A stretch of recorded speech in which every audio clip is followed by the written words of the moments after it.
नमस्कार साथियों, ना रुकना है ना थकना है, बस मेहनत करके लक्ष्य को पाना है।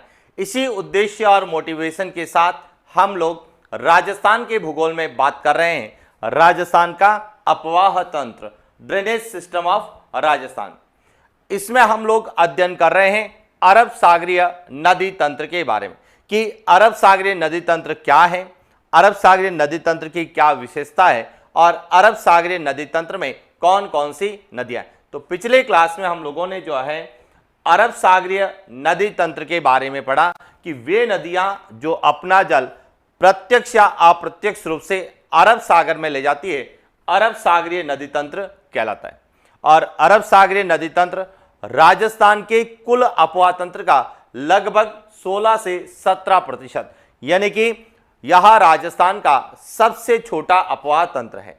और इसमें जो मुख्य नदियां हैं वह लूनी, माही, साबरमती और पश्चिमी बनास नदियां हैं। इसके बाद में हमने अरब सागरीय नदी तंत्र में कौन कौन सा नदी तंत्र है और उनकी सहायक नदियां क्या है उसके बारे में विस्तार से अध्ययन किया। उसमें हम लूनी नदी तंत्र को कंप्लीट पूरा कर चुके थे और आज हम बात करेंगे माही नदी तंत्र के बारे में कि माही नदी तंत्र में माही नदी क्या है, उसकी क्या विशेषता है और माही की जो सहायक नदियां हैं उनको लेके किस तरह के प्रश्न हमसे पूछे जा सकते हैं। तो शुरुआत करते हैं माही नदी की। तो देखिए माही नदी, सबसे पहले तो माही नदी को लेके जो प्रश्न बनते हैं कि माही नदी का उद्गम स्थल कौन सा है। तो माही नदी का जो उद्गम स्थल है वह है मेहद झील।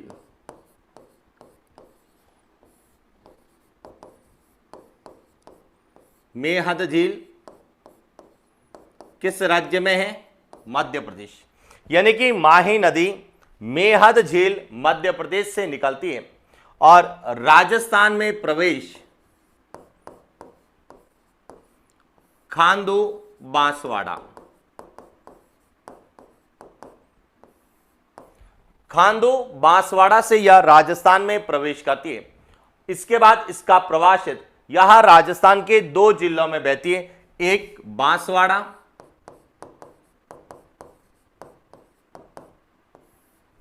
और दूसरा है डूंगरपुर। यह राजस्थान के दो जिलों में प्रवाहित होती है। वर्तमान में यदि हम बात करें तो इसका प्रवाह क्षेत्र या जो माही बेसिन है उसमें प्रतापगढ़, डूंगरपुर के साथ साथ बांसवाड़ा, डूंगरपुर के साथ साथ प्रतापगढ़ को भी माही बेसिन का भाग माना जाता है। क्लियर हो गया। इसके बाद इसका समाप्ति स्थल, इसका समाप्ति स्थल है खंबात की खाड़ी।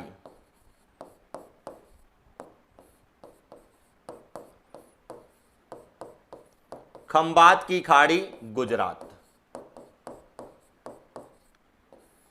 तो यह तो माही नदी की कहानी होगी। तो देखिए माही नदी को लेके क्या क्या प्रश्न बनते हैं, एक एक पॉइंट पर बात करते हैं। सबसे पहले माही नदी के अन्य नाम।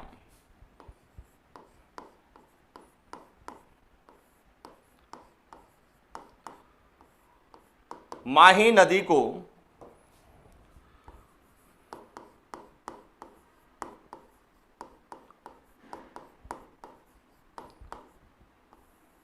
आदिवासियों की गंगा,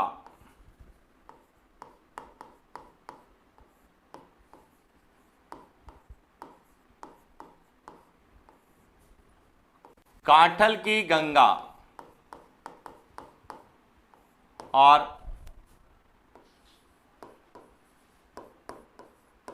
दक्षिणी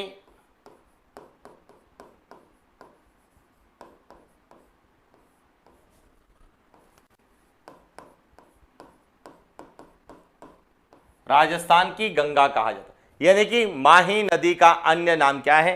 आदिवासियों की गंगा, काठल की गंगा, दक्षिणी राजस्थान की गंगा। और यह प्रश्न कई बार आता है कि आदिवासियों की गंगा किसे कहते हैं?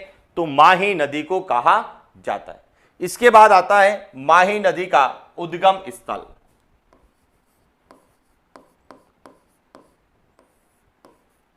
उद्गम स्थल है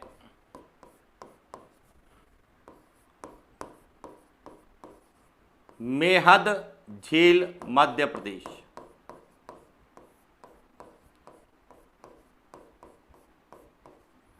विंध्याचल की पहाड़ियों के जो उत्तर में स्थित मेहद झील है वहां से यह निकलती है।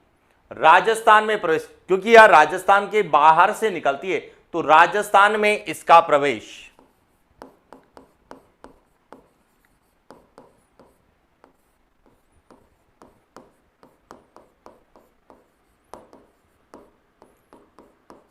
राजस्थान में इसका प्रवेश है खांडू बांसवाड़ा से।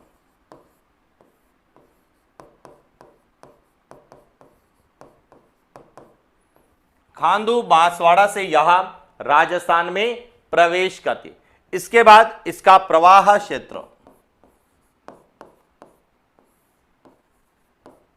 तो माही नदी का जो प्रवाह क्षेत्र है वह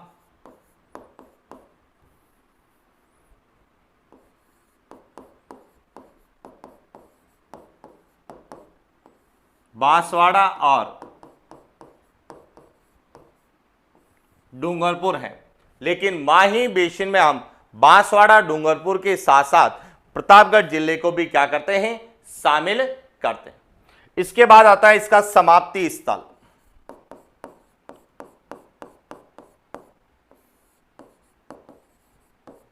इसका समाप्ति स्थल है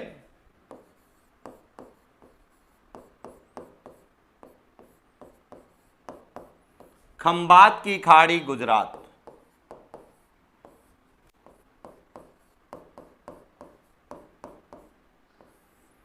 खंभात की खाड़ी गुजरात में जाके यह क्या होती है, समाप्त होती है। अब इसकी कुल लंबाई का मतलब है उद्गम स्थल से लगाकर समाप्ति तक कुल लंबाई,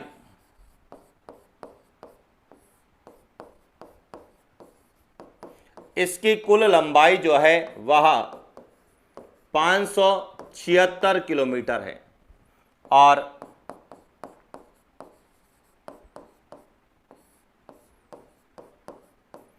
राजस्थान में लंबाई, यदि राजस्थान में इसकी लंबाई की बात करें तो 171 किलोमीटर है। तो यह तो माही नदी के बारे में सामान्य जानकारी है कि माही नदी का क्या नाम है, माही नदी का उद्गम स्थल कौन सा है, माही नदी राजस्थान में कहां से प्रवेश करती है, माही नदी का प्रवाह क्षेत्र कौन कौन से जिलों में, माही नदी का समाप्ति स्थल क्या है, माही नदी की कुल लंबाई कितनी है और माही नदी की राजस्थान में लंबाई कितनी। इसके बाद आता है माही नदी की क्या विशेषताएं।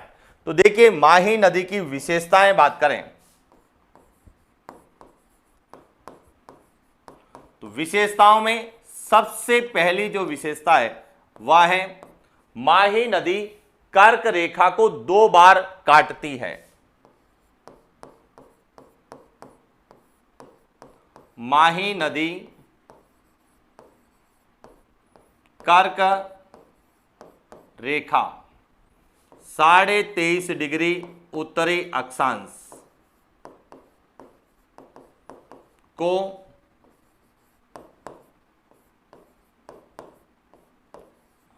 दो बार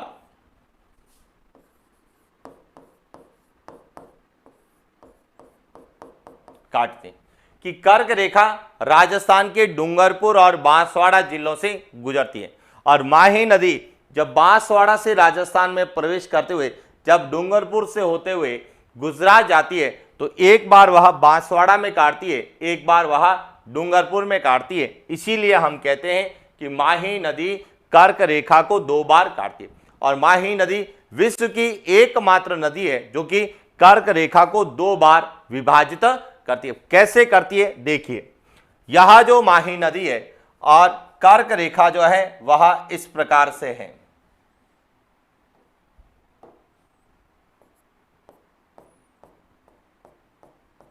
इस प्रकार से कर्क रेखा है तो माही नदी जो है कर्क रेखा को 2 बार क्या करती है, विभाजित करती है। क्लियर हो गया।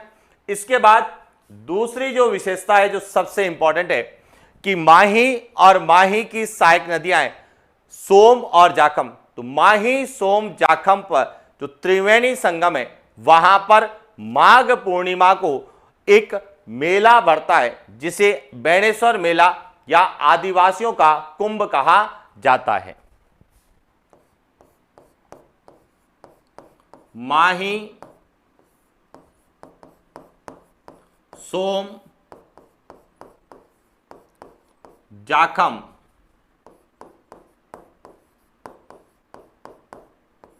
त्रिवेणी संगम पर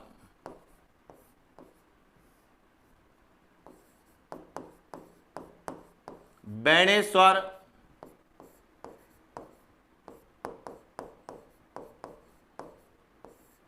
डूंगरपुर में माघ पूर्णिमा को विशाल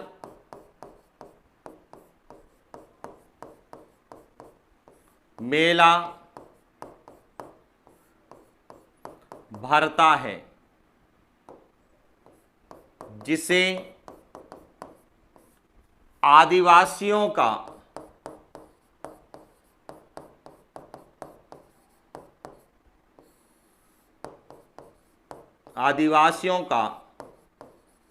कुंभ कहा जाता है। तो यह जो है माही नदी की दूसरी महत्वपूर्ण विशेषता है जो कि हमें कला और संस्कृति में पूछी जाती है कि आदिवासियों का कुंभ किसे कहा जाता है? बेणेश्वर मेले को कहा जाता है। बेणेश्वर मेला कहाँ भरता है? डूंगरपुर में भरता है। और बेणेश्वर मेला कब भरता है? माघ पूर्णिमा को भरता है। और यह कहाँ भरता है? तो सोम, माही, जाखम नदियों के त्रिवेणी संगम पर भरता है। और इस मेले में भील जनजाति की जो महिलाएं हैं वह एक विशेष प्रकार का नृत्य करती है जिसे घूमरा नृत्य कहते हैं। तो यहां से एक प्रश्न बनता है कि बेणेश्वर मेले का आकर्षक नृत्य कौन सा है? तो वह है घूमरा नृत्य। और कहा जाता है कि यहां पर यानी कि बेणेश्वर में खंडित शिवलिंग की पूजा की जाती है और यहां जो मेला भरता है उसे नीला पानी मेले के नाम से भी जाना जाता है, जो कि हम कला और संस्कृति के अंतर्गत अध्ययन करते हैं। क्लियर हो गया? तो ये थी माही नदी की कुछ विशेषताएं। इसके अलावा माही नदी की जो एक और विशेषता है वह है कि माही नदी जो है राजस्थान में दक्षिण से प्रवेश करती है और दक्षिण में ही समाप्त होती है, यानी कि यह एक उल्टे यू वर्ण का क्या करती है? निर्माण भी करती है। तो अगली जो विशेषता है वह है माही नदी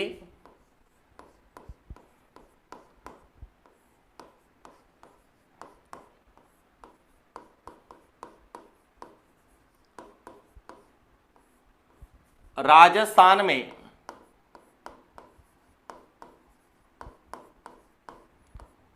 दक्षिण से प्रवेश करती है तथा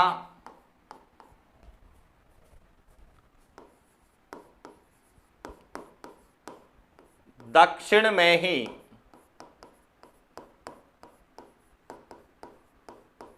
समाप्त होती है। इसका तात्पर्य है माही नदी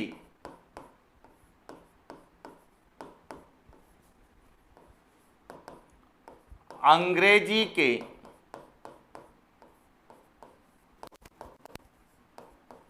उल्टे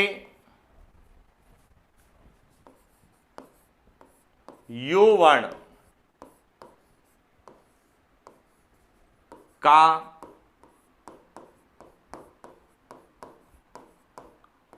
निर्माण करती है। आपसे पूछा जा सकता है कि माही नदी जो है या अंग्रेजी के उल्टे यू वर्ण का निर्माण करने वाली नदी कौन सी है? तो वह माही नदी है।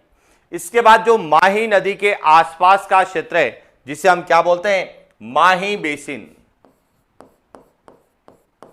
माही बेसिन को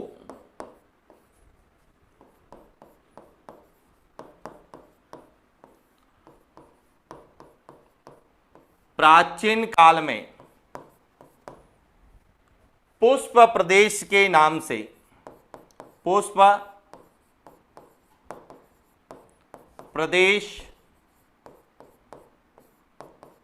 कहा जाता था। यानी कि माही नदी को प्राचीन काल में क्या कहते थे?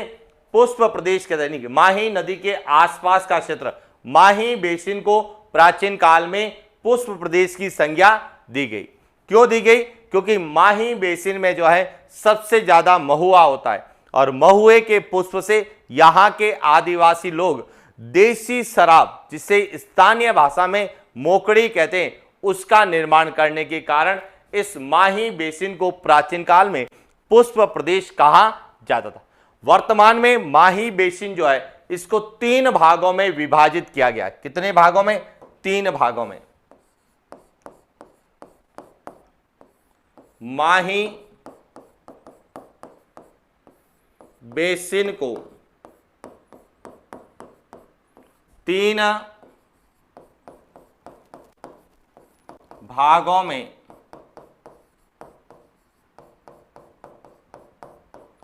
विभाजित किया गया। कौन कौन से हैं? सबसे पहला है छप्पन का मैदान। छप्पन का मैदान जिसका विस्तार है प्रतापगढ़ और बांसवाड़ा में। इसके बाद है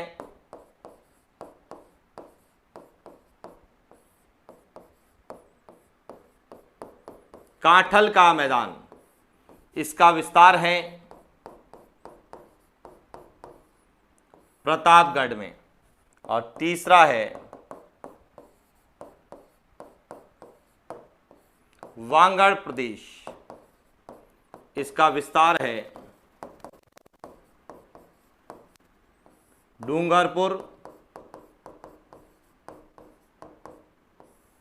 बांसवाड़ा में। तो इस तरह से यह माही नदी की क्या है?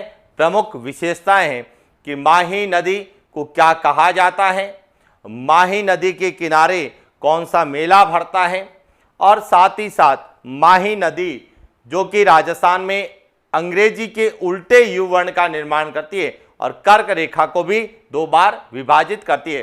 और माही बेसिन जिसमें राजस्थान के 3 जिले आते हैं, डूंगरपुर, प्रतापगढ़ और बांसवाड़ा, इन 3 जिलों में जो माही बेसिन है उसको 3 अलग अलग भागों में बांटा गया है।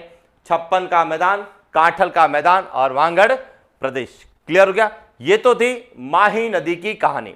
अब बात करते हैं माही नदी की सहायक नदियां कौन सी हैं। तो देखिए, बात करते हैं माही की सहायक नदियां।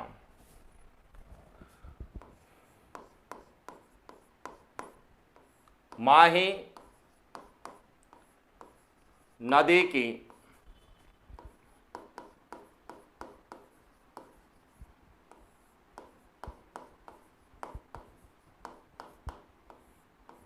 सहायक नदियां। अब देखिए, माही नदी की जो सहायक नदियां हैं उनका प्रश्न कैसे पूछा था। तो सबसे पहले तो माही की सहायक नदियां कौन सी है? तो माही की सहायक नदियों में है, एक तो है ईरू नदी। ईरू नदी जिसे क्या कहा जाता है? एराव नदी भी कहा जाता है।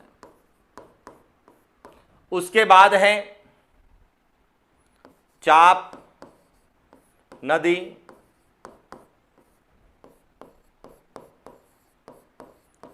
लाखन नदी है, हरण नदी है,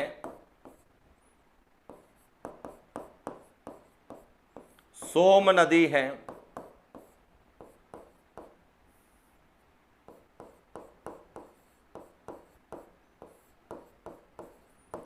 जाखम है,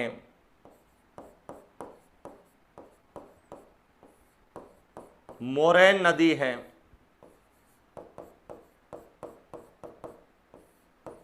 अनास नदी है और भादर नदी।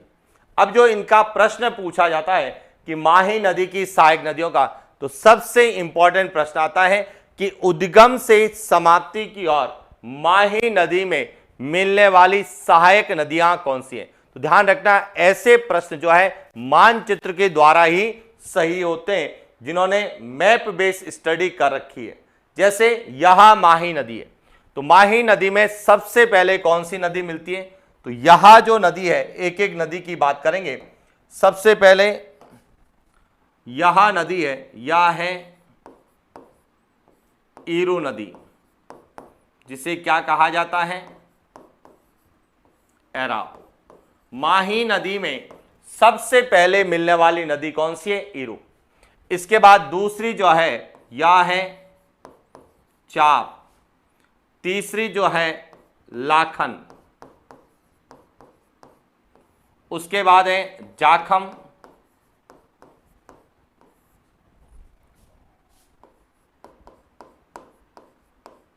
सोम,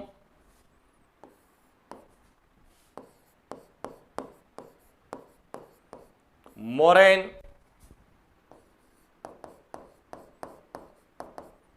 अनास, और सबसे लास्ट में जो मिलती है वह है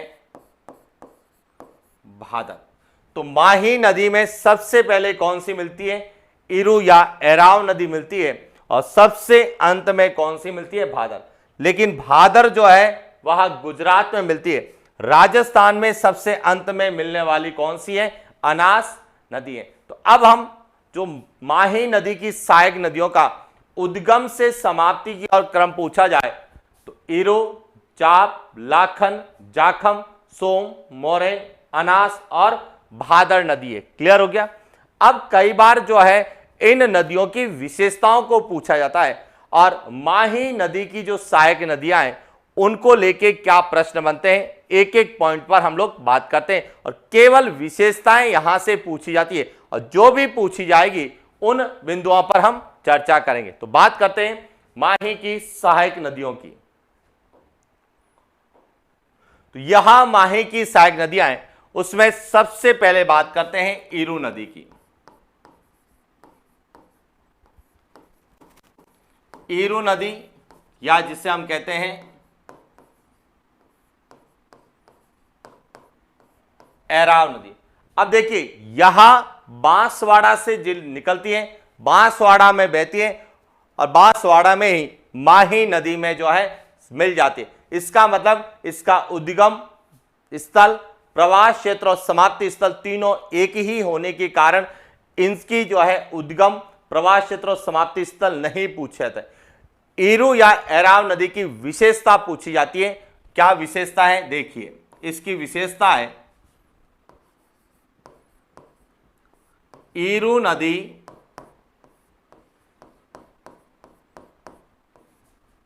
माही नदी में सबसे पहले ऑब्लिक माही बजाज सागर बांध से पहले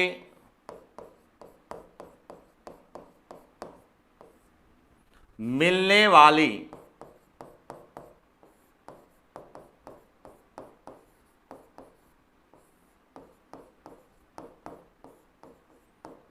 सहायक नदी है।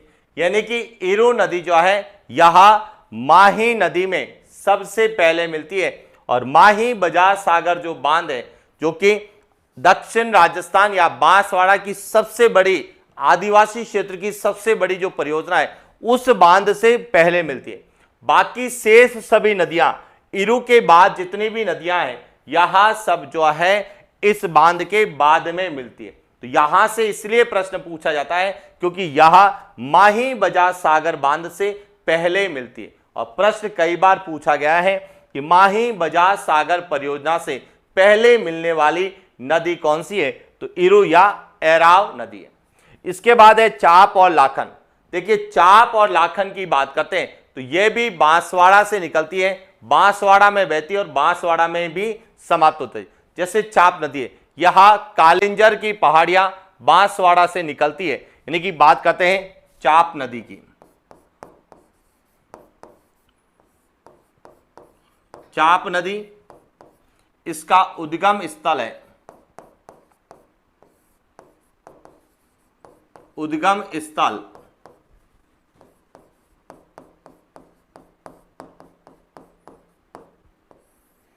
कालिंजरा की पहाड़ियां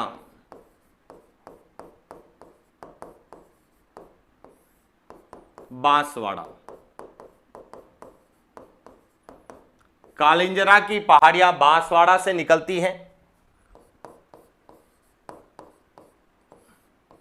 प्रवाह क्षेत्र, प्रवाह क्षेत्र इसका बांसवाड़ा है और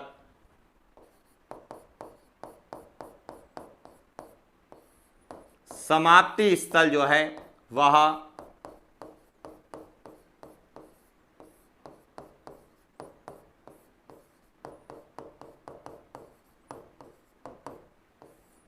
माही नदी बांसवाड़ा है। इसके अलावा इसकी कोई विशेषता नहीं है। लाखन नदी है, यह भी बांसवाड़ा से निकलती है, बांसवाड़ा में बहती है और बांसवाड़ा में ही माही नदी में मिल जाती है। तो लाखन नदी को लेके भी कोई विशेषता नहीं है।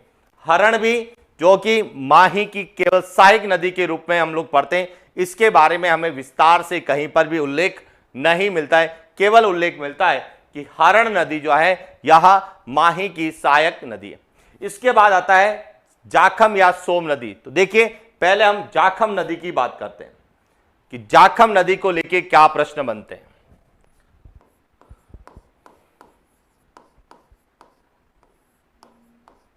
जाखम नदी उद्गम स्थल,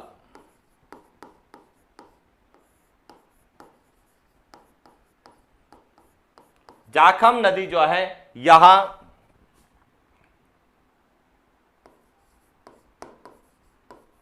भावर माता की पहाड़ियां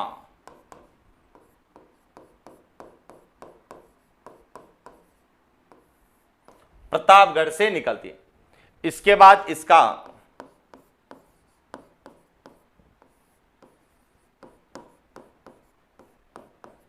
प्रवाह क्षेत्र, अब देखिए जाखम नदी का जो प्रवाह क्षेत्र है यहां प्रतापगढ़ से उदयपुर होते हुए कहां आती है? डूंगरपुर। प्रतापगढ़, इसके बाद उदयपुर, उदयपुर की केवल थोड़ी सी सीमा को टच करती हुई यहां डूंगरपुर आती है। तो इसका प्रवाह क्षेत्र 3 जिलों में। पहले हम प्रतापगढ़ और डूंगरपुर पढ़ते हैं, लेकिन जब अपन मानचित्र को देखते हैं तो पता चलता है कि डूंगरपुर और प्रतापगढ़ के बीच में थोड़ा सा भाग जो है उदयपुर का आता है। और जब यहां भंवर माता की पहाड़ियों से निकलती है तो वह डूंगरपुर से प्रतापगढ़ से उदयपुर के रास्ते फिर यह कहां आती है? डूंगरपुर में आती है। फिर इसके बाद इसकी समाप्ति स्थल,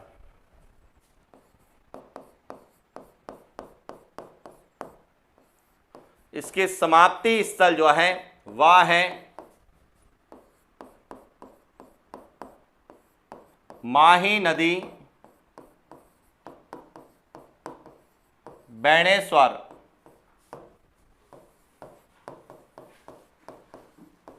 डूंगरपुर। यहां जो है बेणेश्वर डूंगरपुर में माही नदी में मिल जाती है। इसके बाद जो नदी है वह है सोम नदी। सोम नदी की बात करें तो इसका उद्गम स्थल जो है, उद्गम स्थल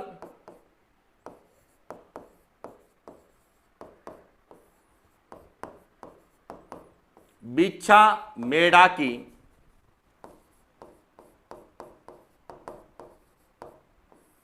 पहाड़ियां उदयपुर। बिच्छामेड़ा की पहाड़ियां उदयपुर से यहां निकलती हैं।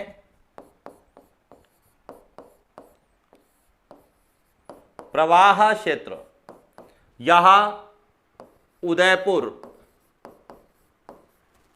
और डूंगरपुर दो जिलों में यहां बहती है और इसका समाप्ति स्थल जो है, इसका समाप्ति स्थल है माही नदी।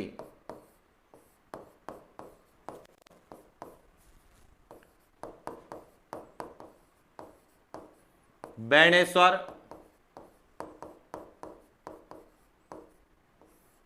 डूंगरपुर यह जो है इस सोम नदी का समाप्ति स्थल है और सोम, माही और जाखम यह तीनों बेणेश्वर नामक स्थान पर मिलती है, जिसे हम त्रिवेणी संगम के नाम से जानते हैं। और इसी माही, सोम, जाखम के त्रिवेणी संगम बेणेश्वर डूंगरपुर में माघ पूर्णिमा को आदिवासियों का सबसे बड़ा मेला लगता है, जिसे आदिवासियों का कुंभ कहा जाता है।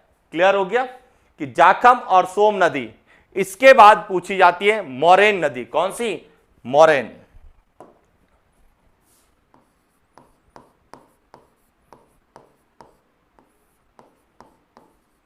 मोरेन नदी जो है इसका उद्गम स्थल,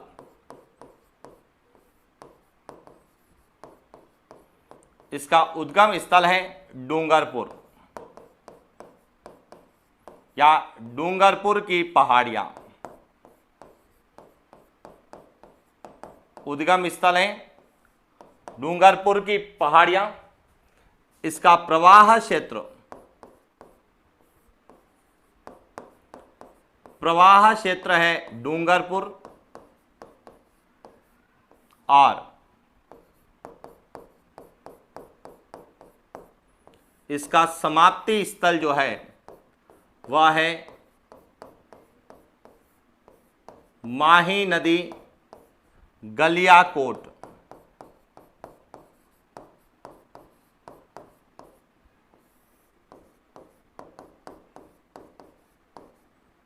डूंगरपुर यानी कि यह जो मोरेन नदी है यह डूंगरपुर की पहाड़ियों से निकलती है और डूंगरपुर की पहाड़ियों से निकलकर डूंगरपुर में बहती है और यह गलियाकोट के निकट माही नदी में मिल जाती है। और गलियाकोट जहां दाऊदी बोहरा संप्रदाय का प्रमुख पीठ है। तो कई बार गलियाकोट का जो प्रश्न आता है वह आर्ट एंड कल्चर से आता है कि दाऊदी बोहरा संप्रदाय का प्रमुख पीठ कौन सा है? गलियाकोट, डूंगरपुर में। और दूसरा इसका प्रश्न हस्तकला से आता है कि राजस्थान की जो हस्तकलाओं में एक कला है रमकड़ा उद्योग। जो रमकड़ा उद्योग है वह गलियाकोट, डूंगरपुर का क्या है? प्रसिद्ध है। क्लियर? तो यहां माही की सहायक नदियां। इसके बाद माही की सहायक नदियों में है अनास नदी। कौन सी है? अनास। तो देखिए बात करते हैं अनास नदी को लेके क्या प्रश्न आता है।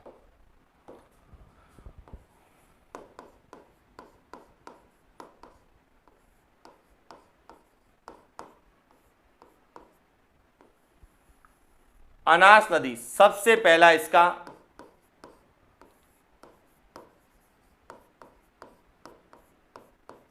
उद्गम स्थल। देखिए अनास नदी जो है यह मध्य प्रदेश से निकलती है, यानी कि आंबोर ग्राम की पहाड़ियां। उद्गम स्थल कौन सा है इसका?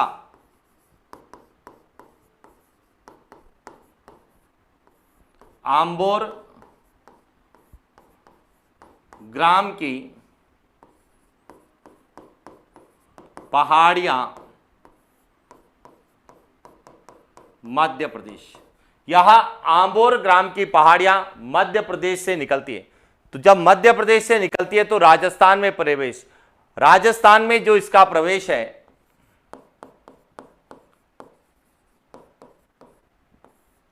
राजस्थान में प्रवेश, राजस्थान में यहां मेलेडी खेड़, बांसवाड़ा से राजस्थान में क्या करती है? प्रवेश करती है। इसके बाद इसका प्रवाह क्षेत्र कि राजस्थान में प्रवेश करने के बाद यह बांसवाड़ा, डूंगरपुर 2 जिलों में यह बहती है। बांसवाड़ा, डूंगरपुर में बहती है। और इसके बाद इसका समाप्ति स्थल, समाप्ति स्थल है इसका माही नदी, गलियाकोट के निकट डूंगरपुर, गलियाकोट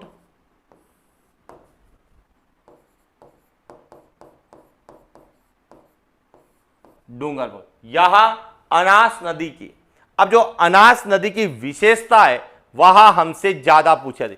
अनास नदी जो है यह राजस्थान में माही नदी में सबसे अंत में मिलने वाली नदी है, ये ध्यान रखना। माही नदी, सॉरी अनास नदी, अनास नदी राजस्थान में माही नदी में, माही नदी में सबसे अंत में, सबसे अंत में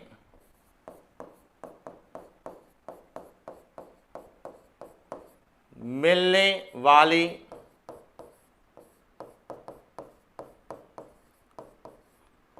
सहायक नदी।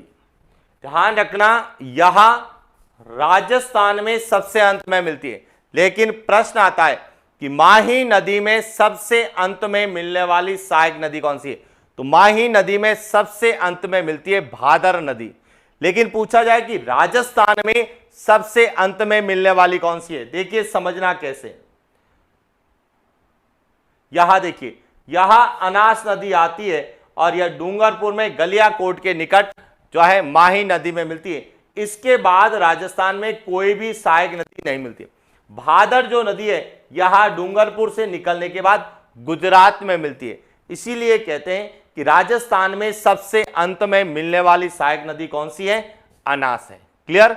इसके बाद हम बात करते हैं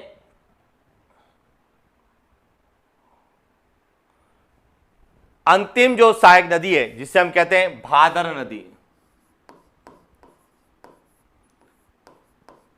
भादर नदी जो है सबसे पहले इसका उद्गम स्थल,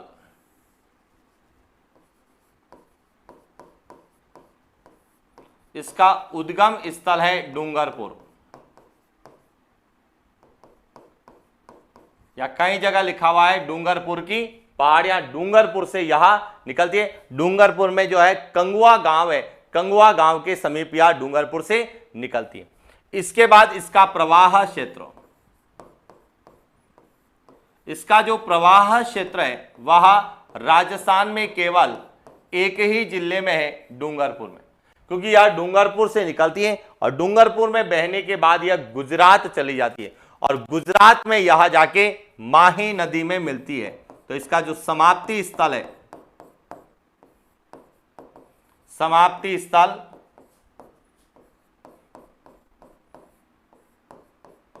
माही नदी, गुजरात। और इसकी जो विशेषता है वह विशेषता है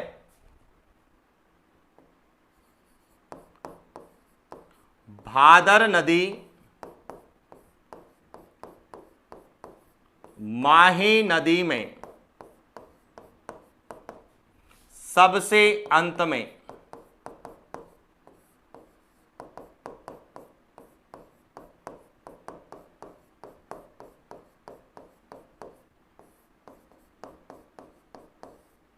मिलने वाली सहायक नदी। तो अब आपको सभी पॉइंट क्लियर हो गए होंगे कि माही नदी को लेके क्या पूछा था। तो सबसे पहले माही नदी जो है अरब सागरीय नदी तंत्र की नदी है।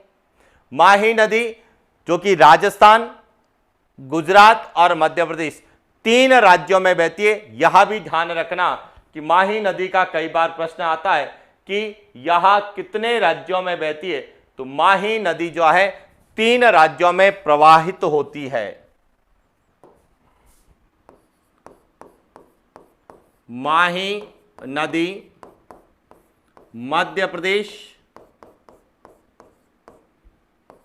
राजस्थान,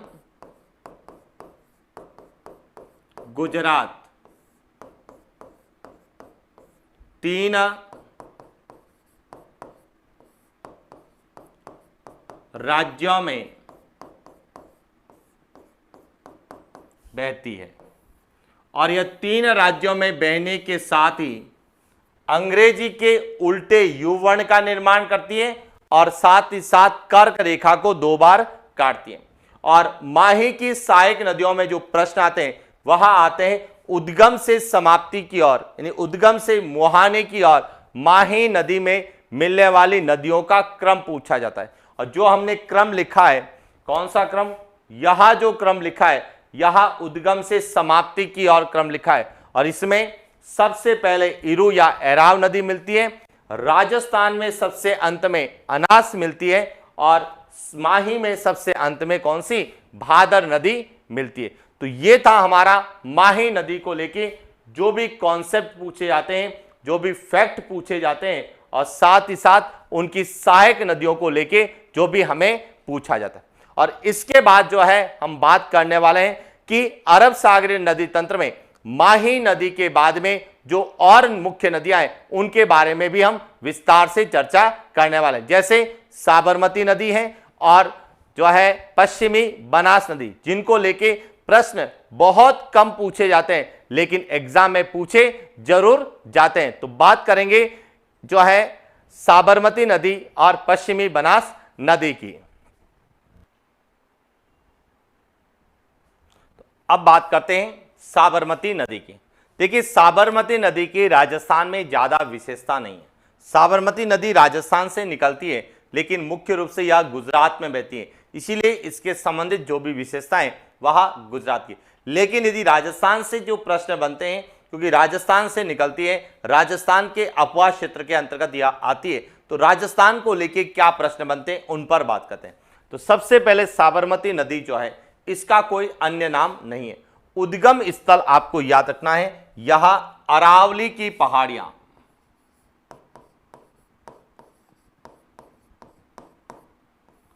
अरावली की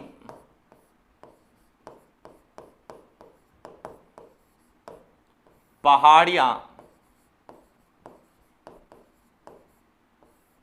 उदयपुर से यहां निकलती है और उदयपुर से निकलने के बाद यह गुजरात जाती है और गुजरात में यह जो है खंबात की खाड़ी में जाके किस में मिल जाती है, अरब सागर में मिल जाती है या खंबात की खाड़ी में मिल जाती है। तो अब देखिए साबरमती नदी को लेके जो प्रश्न आते हैं, तो सबसे पहला है इसका उद्गम स्थल।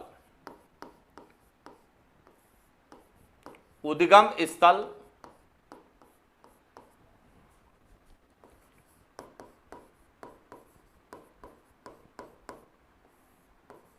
अरावली की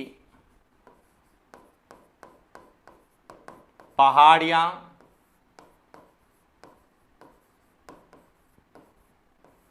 उदयपुर। इसके बाद इसका प्रवाह क्षेत्र, प्रवाह क्षेत्र उदयपुर और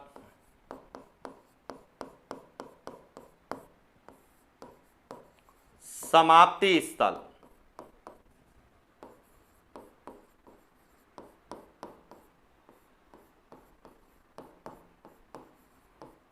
खंबात की खाड़ी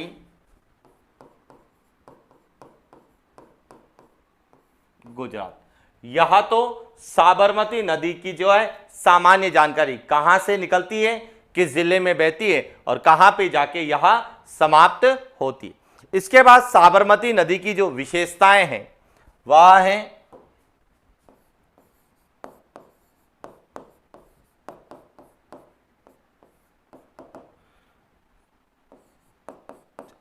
साबरमती नदी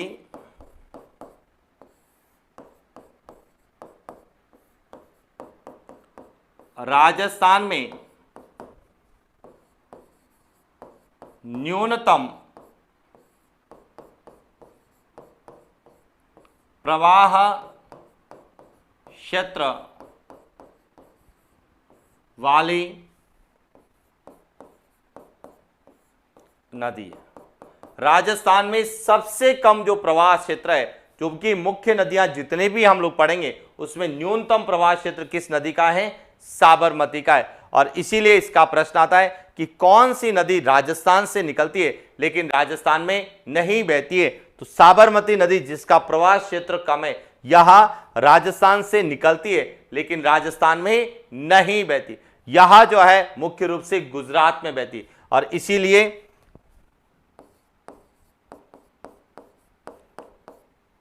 गुजरात की राजधानी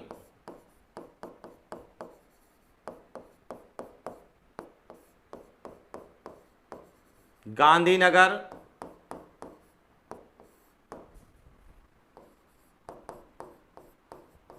अहमदाबाद और साबरमती आश्रम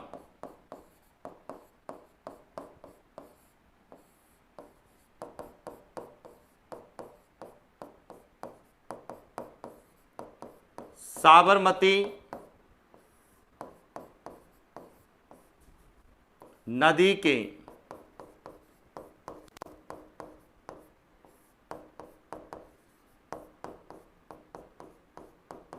किनारे स्थित है। तो साबरमती नदी की राजस्थान में ज्यादा विशेषता नहीं है और ना ही साबरमती नदी पर राजस्थान में कोई परियोजना है। इसके बाद साबरमती नदी की जो सहायक नदियां हैं, इनको लेके कई बार प्रश्न पूछे जाते हैं कि साबरमती नदी की सहायक नदियां कौन सी है। तो देखिए, साबरमती नदी की सहायक नदियां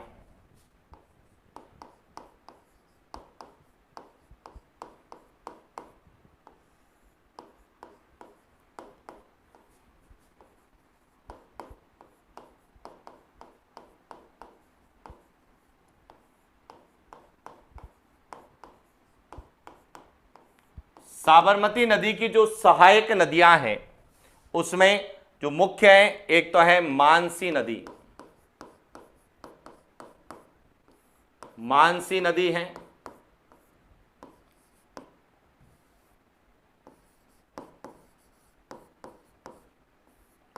वाकल नदी है,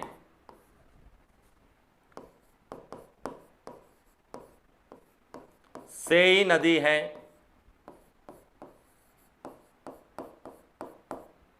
हतमती नदी है, माजम नदी है,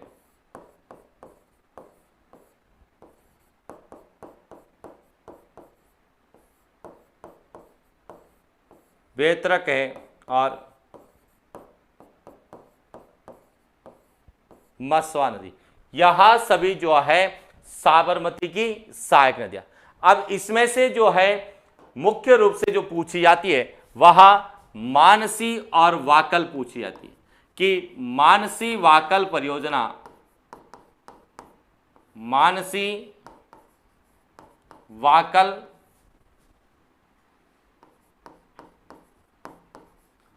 नदियों पर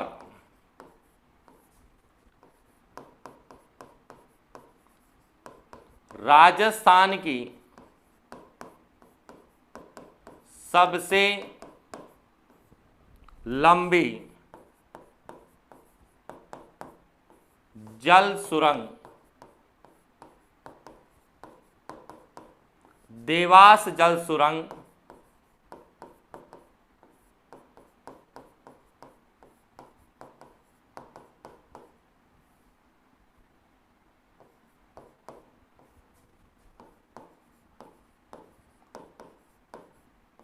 उदयपुर बनाई गई है, जिसकी लंबाई लगभग 11.2 किलोमीटर है, जो कि राजस्थान की सबसे लंबी जल सुरंग है। देवास जल सुरंग कहां बनाएगी? उदयपुर में मानसी वाकल नदियों पर, यानी कि मानसी वाकल परियोजना के तहत बनाएगी। इसके बाद दूसरी जो विशेषता है वह सेई परियोजना की पूछी थी। सेई नदी पर राजस्थान की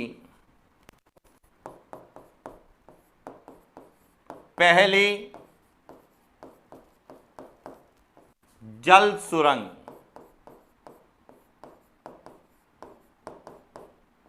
सेई जल सुरंग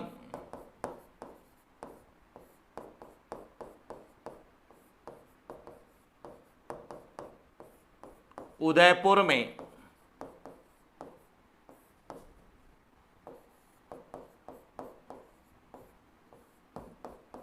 बनाई गई। यानी कि राजस्थान की जो पहली जल सुरंग है वह सेई जल सुरंग उदयपुर में, जो कि सेई नदी पर बनाई गई।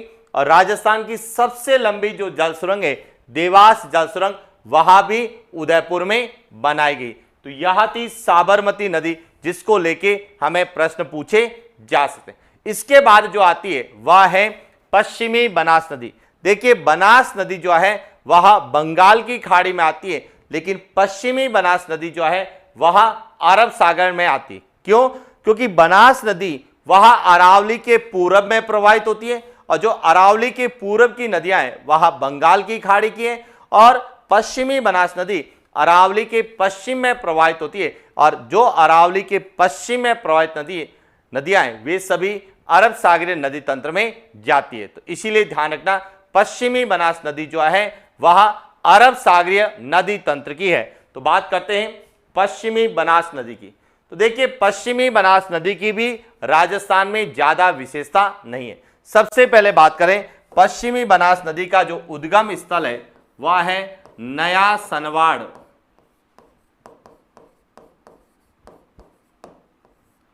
सिरोही, कि यह नया सनवाड़ सिरोही से निकलती है, और इसका प्रवाह क्षेत्र है वह किस जिले में है? सिरोही जिले में। और समाप्ति स्थल जो है इसका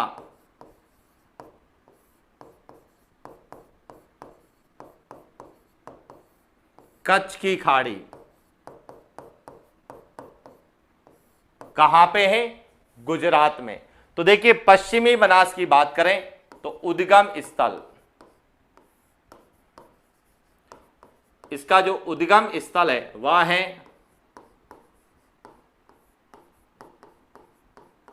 नया सनवाड़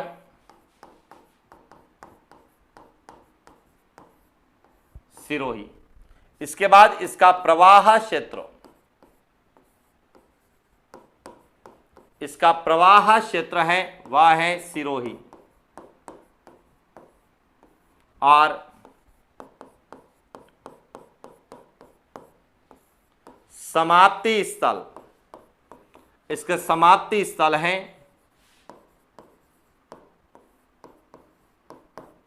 कच्छ की खाड़ी, गुजरात।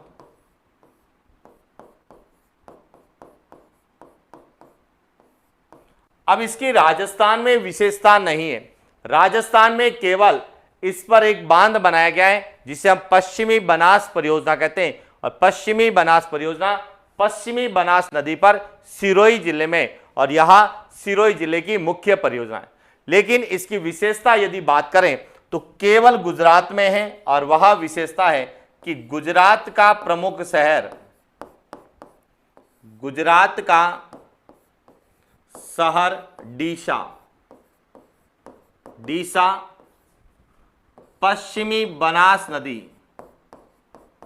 पश्चिमी बनास नदी के किनारे स्थित है। क्लियर हो गया? तो ये थी पश्चिमी बनास नदी। अब पश्चिमी बनास नदी की सहायक नदियों की बात करें तो पश्चिमी बनास नदी की दो प्रमुख सहायक नदियां हैं। पश्चिमी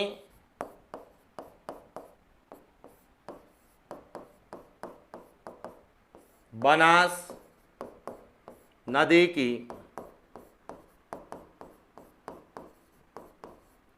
सहायक नदियां, जिसमें मुख्य हैं एक तो सीपू और दूसरी है सूकली। यह जो दोनों नदियां हैं यह पश्चिमी बनास की जो है प्रमुख सहायक नदियां हैं। तो पश्चिमी बनास नदी कहां से निकलती है, पश्चिमी बनास नदी का प्रवाह क्षेत्र कौन सा जिला है, पश्चिमी बनास नदी कहां जाके समाप्त होती है और इसकी सहायक नदियां कौन सी है, यह था पश्चिमी बनास नदी तंत्र। और इसी के साथ जो है हमारा अरब सागरीय नदी तंत्र की जो भी नदियां हैं, चाहे वह लूनी नदी तंत्र है, माही नदी तंत्र है, साबरमती नदी तंत्र है या पश्चिमी बनास नदी तंत्र है, उनको लेके क्या क्या प्रश्न पूछे जाते हैं उन पर हमने विस्तार से चर्चा की और साथ ही साथ उनको लेके क्या नए प्रश्न पूछे जा सकते हैं उन पर भी हम लोगों ने बात की, जिसमें मुख्य रूप से जो भी ये नदियां हैं इनके सहायक नदियों को लेके ज्यादा प्रश्न पूछे जाते हैं कि कौन सी किसकी सहायक नदी है या नहीं है। और साथ ही आपसे यह भी पूछा जा सकता है कि इनमें से कौन सी अरब सागरीय नदी तंत्र से संबंधित है और कौन सी अरब सागरीय नदी तंत्र से संबंधित नहीं है। तो इसीलिए सबसे पहले तो आपको अरब सागरीय नदी तंत्र में कौन कौन सी नदियां आती है उस पर विशेष फोकस करना और उसके बाद अरब सागरीय तंत्र में जो मुख्य नदियां हैं उनको पढ़ना, उनकी विशेषताओं को पढ़ना, साथ ही उनकी सहायक नदियों को पढ़ना और उन सहायक नदियों को कैसे पूछा जा सकता है उस पर हमने चर्चा की। तो ये था हमारा सेशन और इसी के साथ हमारा अरब सागरीय नदी तंत्र जो है कंप्लीट होता है। मिलते हैं अगली क्लास। Thank you.